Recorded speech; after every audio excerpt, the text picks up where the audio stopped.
Kalena dhammat sawanang etamang kalamutamang. Part 12b. Here and Now, kumpulan pengajaran cara hidup meditatif. Judul asal, Simply This Moment, a collection of talks on Buddhist practice. Penulis, Ajahn Brahm. Penerjemah, Chuang. Penyelaras, Tasvan Santacitta. Penyunting, Handaka Wijananda. Penata, Intan Dhita Diwara. Penerbit, Ehipasiko Foundation. Cetakan pertama, April 2017.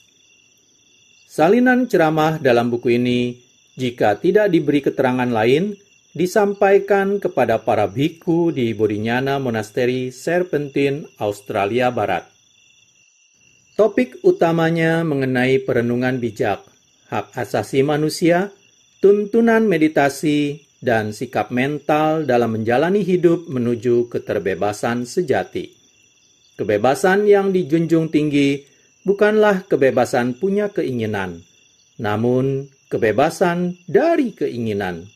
Cara tutur Ajahn Brahm mengenai kebebasan bertanya, kebebasan ekspresi, dan kebebasan batin sungguh menarik dan mengejutkan.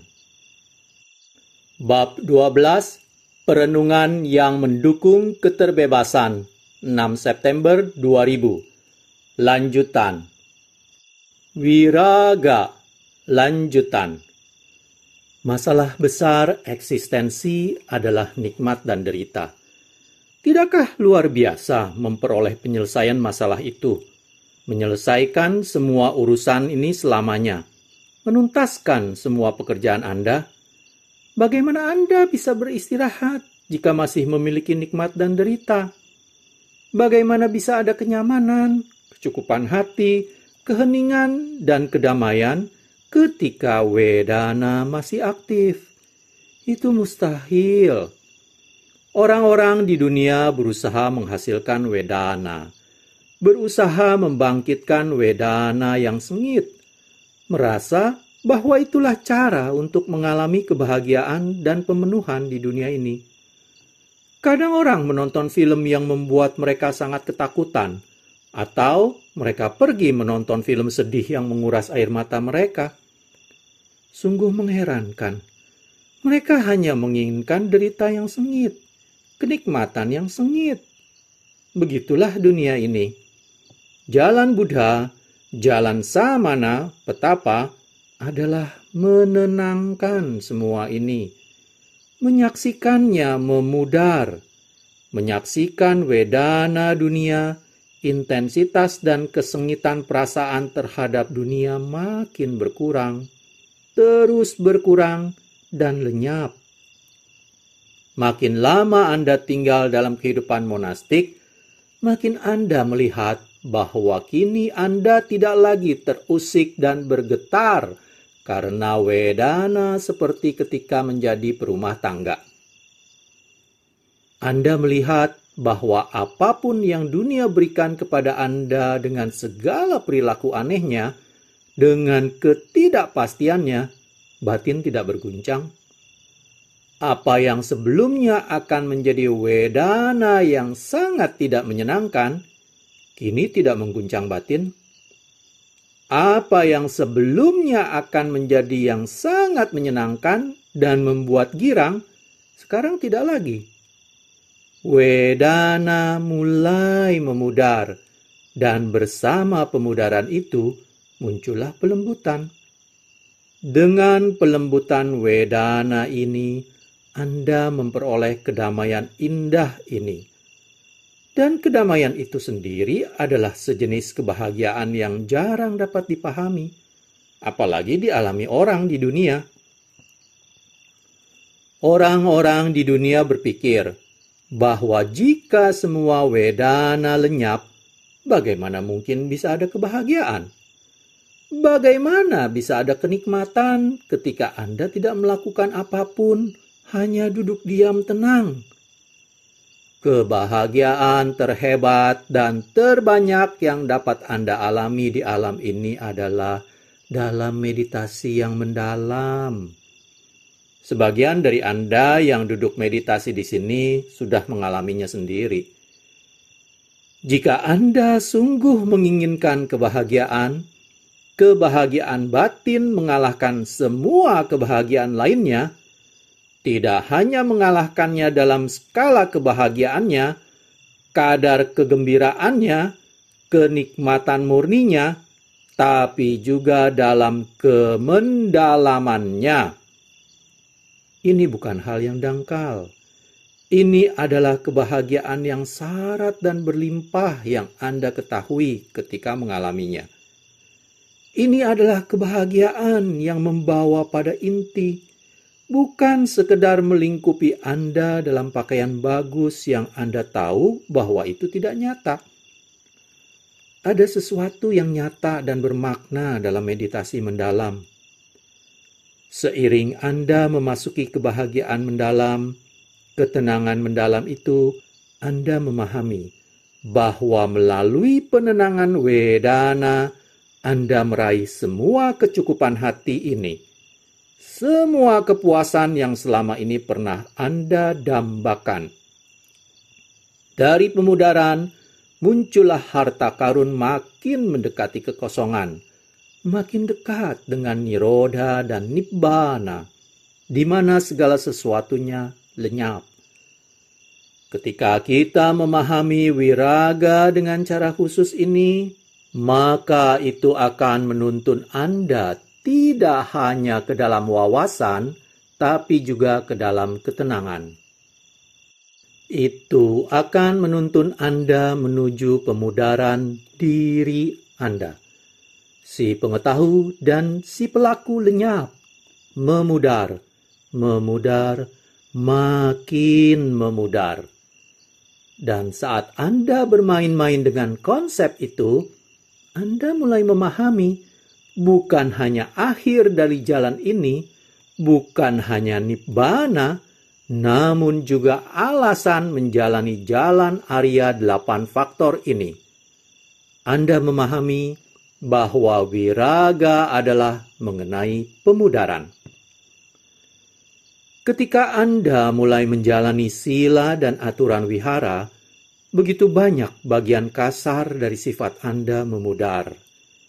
Itulah alasannya orang yang menjadi biku atau bikuni selama bertahun-tahun menjadi sangat lembut, ramah, sehingga perumah tangga senang berada di sekitar mereka. Itu seolah semua hal yang kasar dan tak menyenangkan dari mereka telah memudar. Itulah hasil dari menjaga sila, menjalani aturan. Aspek-aspek tertentu dari kepribadian Anda memudar. Dan menakjubkan ketika melihat pemudaran dari hal yang sangat tidak bermanfaat, yaitu niat buruk, perkataan buruk, dan perbuatan buruk Anda. Ketika hal-hal itu memudar, Anda memahami inti jalan ini. Begitu hal-hal itu memudar, Anda bisa melihat bahwa melalui pengendalian indera, maka hal-hal lain ikut memudar. Kegirangan dan rangsangan yang pernah menduduki dan menghabiskan sepanjang hari Anda, kini memudar. Anda membiarkan semua kenangan lama Anda memudar. Semua masa lalu dengan segala pahit dan manisnya. Anda membiarkan semua itu memudar untuk menjadi orang tanpa sejarah, tanpa masa lalu, orang yang dapat melepas waktu. Semua kecemasan dan rencana Anda tentang masa depan pun memudar. Di dunia perumah tangga, orang menghabiskan nyaris seluruh kehidupan mereka dalam masa lalu atau masa depan. Ketika hal itu memudar, Anda tinggal dengan momen kini yang indah, hanya saat ini. Begitu hal-hal mulai memudar, Anda memahami bahwa Anda mesti mengizinkan pikiran memudar. Tidak memotong dan menghentikannya, tidak berusaha menghancurkannya. itu tindakan memakai kekuatan, diri dan ego, memakai sensasi aku, tapi mengizinkannya memudar. Kata wiraga itu indah maknanya. Dengan mengambil ketertarikan Anda, mengambil pementingan akan hal-hal ini, maka mereka memudar dan lenyap jika Anda cukup sabar untuk memberinya waktu. Mereka pudar dan Anda menemukan bahwa Anda bermeditasi pada napas. Segala sesuatu telah memudar. Masa lalu dan masa depan Anda. Semua pikiran bodoh itu. Semua kesibukan Anda. Semua nafsu Anda. Tubuh tengah memudar karena yang Anda miliki hanyalah satu napas yang sedang Anda amati.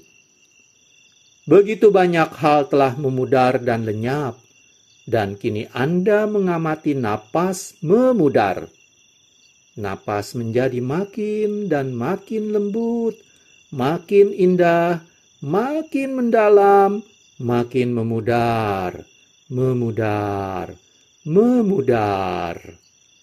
Seiring pemudaran napas, si pelaku yang sangat aktif ini, si maniak tukang kendali biang masalah ini, melenyap. Kita nyaris tidak melakukan apa-apa. Ketika Anda sampai ke napas indah, tidak banyak yang terjadi. Bahkan kesadaran pun memudar. Alih-alih, kesadaran berserakan kemana-mana. Banyak kesadaran memudar. Kesadaran penglihatan, kesadaran suara, semuanya memudar, lenyap. Kesadaran pengecap dan pembau memudar dalam ketiadaan. Berakhir. Berhenti. Anda hanya memiliki sensasi sentuhan pada napas yang sangat halus ini, hanya pada momen kini.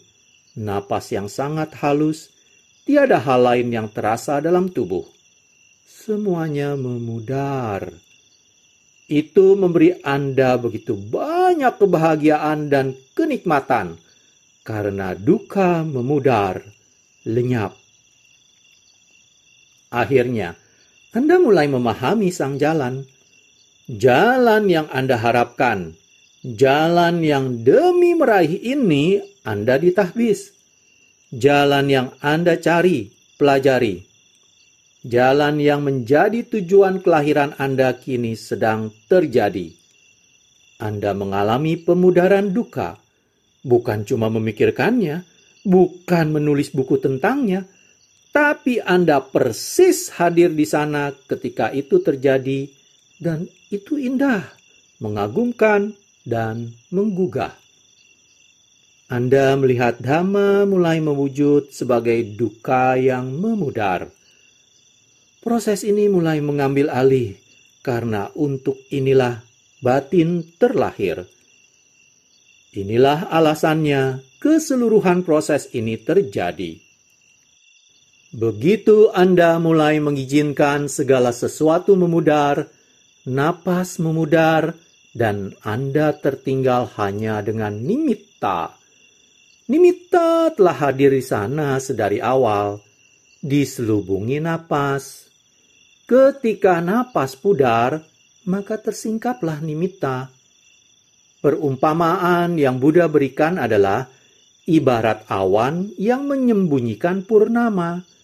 Ketika awan tersibak, tampaklah purnama. Bulan itu sudah ada di sana sedari awal, namun sayangnya terselubungi. Bulan dalam kiasan ini adalah cerminan batin Anda. Batin itu selalu ada. Hanya saja Anda terlalu banyak memperhatikan hal-hal lainnya. Ketika napas memudar, batin muncul, yang dialami sebagai nimitta.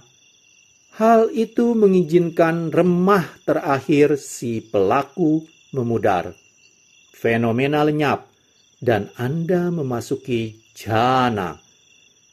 Kapanpun Anda mengalami jhana dan bercermin padanya, maka Anda menyaksikan bahwa semua jhana adalah tahapan melepas. Itulah alasannya banyak orang tidak mampu meraih jana. Mereka menggenggam terlalu banyak kelekatan. Mereka tak bersedia membiarkan hal-hal ini memudar. Mereka berusaha membuat hal-hal itu memudar atau berupaya dan menjaganya karena rasa takut, keras kepala. Tapi jalan menuju jana adalah membiarkan mereka memudar. Pemudaran si pelaku rampung dalam jana kedua. Pemudaran kesadaran kini mulai terjadi saat makin banyak hal yang dilepas. Batin makin bertambah halus dalam berbagai tahapan jana ini, sampai segala sesuatu memudar sepenuhnya dalam pengalaman nirodha. Sesudahnya, Anda melihat bahwa seluruh proses ini adalah proses memasrahkan, melepas, menanggalkan, dan meninggalkan. Nirodha. Semua kata Pali indah dalam Buddhisme ini dipandang sebagai pengalaman. Anda berjalan di atas sang jalan, dan kata-kata ini menjadi rambu-rambunya, pertanda di sepanjang jalan. Seperti inilah yang terlihat dalam perjalanan. Inilah wilayahnya, dan saat semua ini memudar, Anda memahami makna sejati wiraga. Wiraga adalah sang jalan. Dengan melepas, dengan meninggalkan, semua hal ini terjadi dengan sendirinya.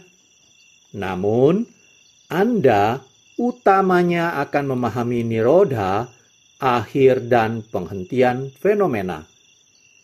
Ini adalah kata yang sangat sulit dipahami, karena kita hanya mengetahui hal-hal yang ada. Sulit sekali mencerap sesuatu yang tidak ada.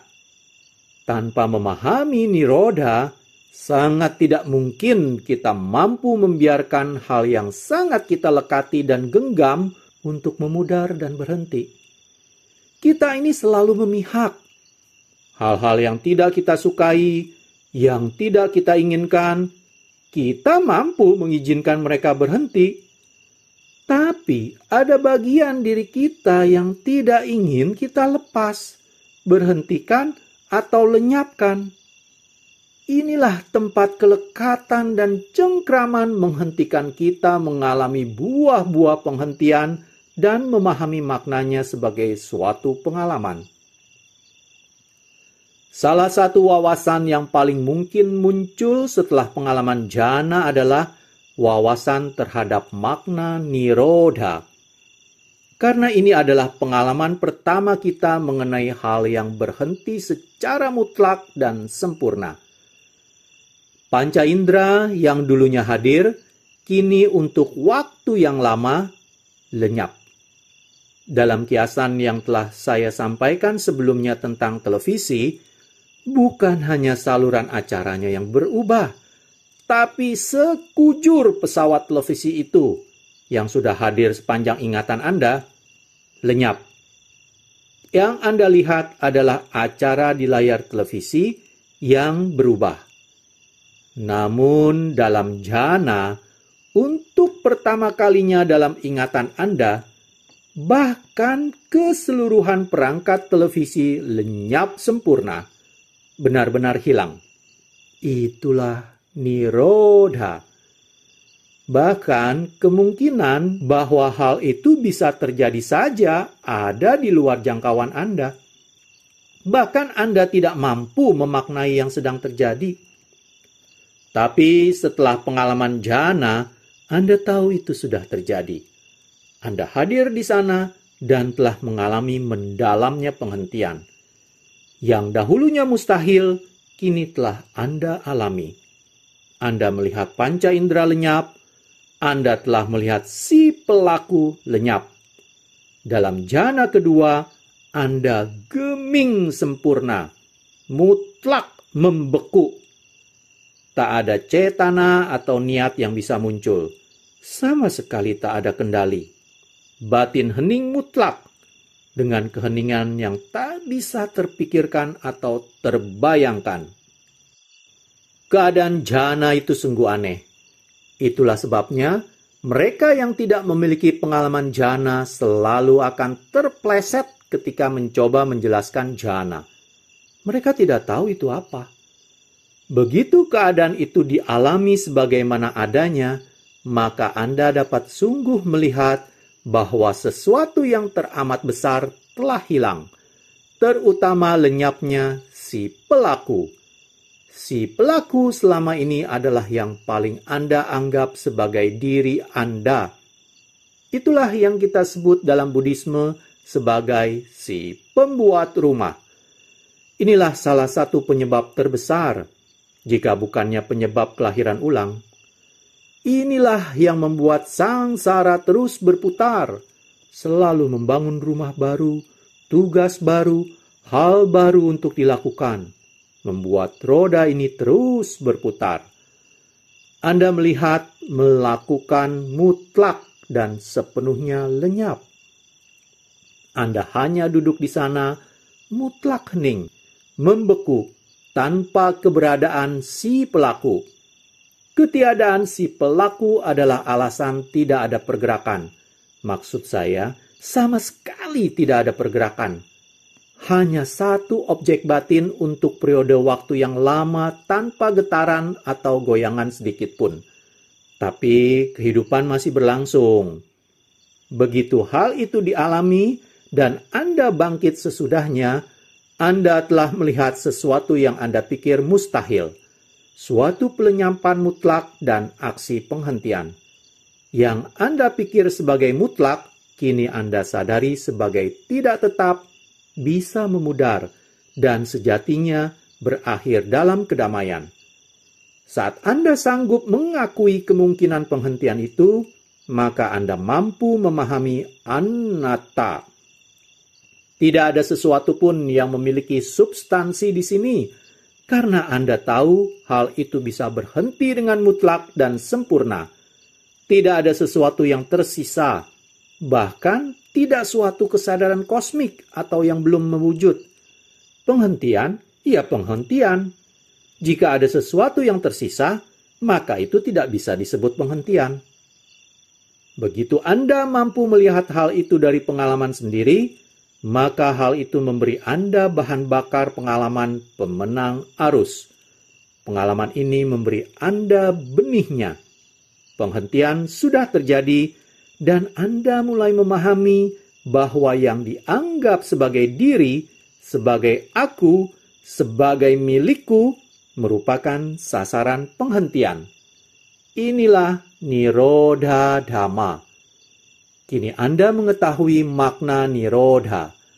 Anda mengetahui Nirodha berlaku untuk semua panca indera, kehendak, dan hanya butuh satu langkah kecil untuk mengetahui bahwa Nirodha juga berlaku bagi kesadaran. Yang Anda pikir sebagai Anda, yang mengetahui, menjadi berhenti. Itu sepenuhnya berlalu tanpa sisa. Ketika Anda melihat tahap Nirodha itu, maka Anda memiliki kesempatan untuk menembusi pengalaman kecerahan. Anda melihat jalan yang condong pada penghentian, bukan condong untuk membangun makin banyak hal, kepemilikan, pikiran, atau pencapaian. Izinkan segalanya berhenti dengan menyerahkan, meninggalkan, dan melepas. Anda melihat betapa sedikitnya yang diperlukan orang untuk hidup, betapa sedikitnya pikiran yang bisa disimpan dalam batin, betapa sedikitnya tidur, makan, kurang perlunya orang bicara. Betapa sedikitnya kita perlu pikirkan. Berapa banyak yang bisa Anda lepas? Selang beberapa lama, kita cenderung meninggalkan semuanya. Nirodha terjadi, dan Anda melihat bahwa Nirodha adalah kebahagiaan tertinggi. Itu layak dilakukan dan memungkinkan Anda memperoleh gagasan mengenai perenungan keempat, Patinissagga.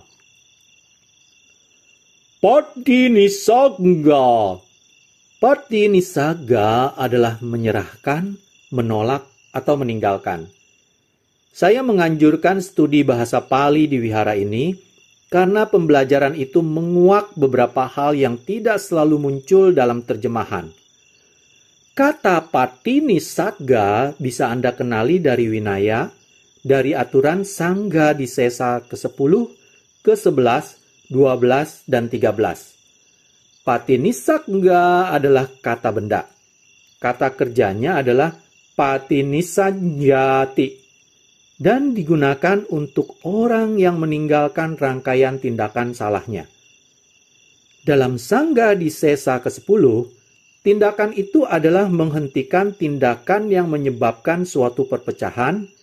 Dalam Sangga di Sesa ke-11, menghentikan dukungan bagi perpecahan. Dalam Sangga di Sesa ke-12, berhenti menolak untuk ditegur. Dan dalam Sangga di Sesa ke-13, menghentikan kritikan terhadap tindakan mengasingkan. Kata yang sama Patinisagga berarti menghentikan pandangan, cara memakai batin, pikiran, pencerapan. Itu adalah pelepasan dalam setiap tahapannya.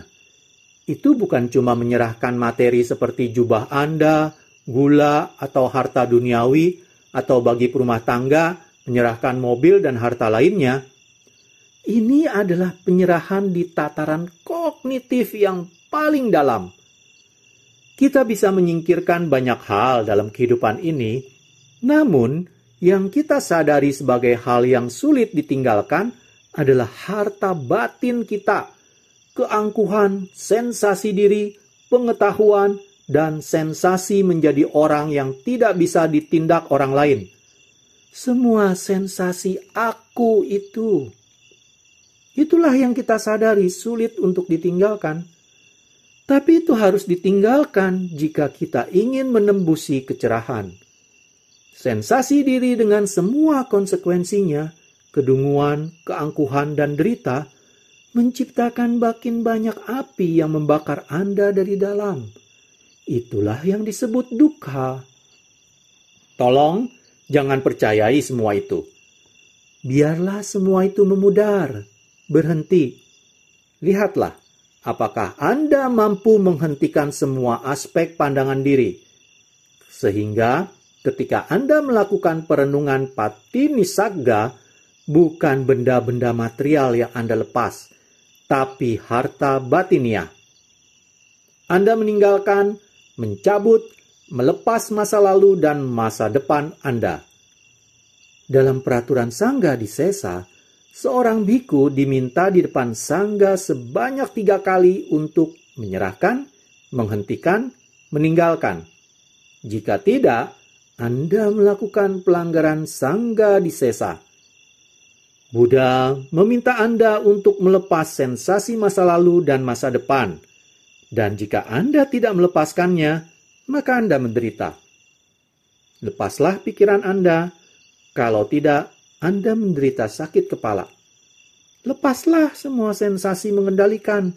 Sensasi diri dan milikku, gagasanku, hakku, kehendakku, batinku, dan rencanaku. Lihatlah mana yang bisa Anda terapkan Patinisagga.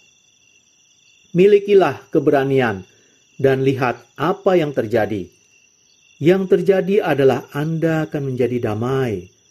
Hal-hal ini adalah belenggu, noda batin, hasrat. Ketika Anda melihatnya melalui perenungan Patinisagga, Anda tidak hanya meninggalkan dunia luar, tapi juga dunia sebelah dalam. Jika Anda mengembangkan persepsi Patinisagga itu sepanjang latihan meditasi, maka Anda menemukan bahwa meditasi menjadi begitu mudahnya.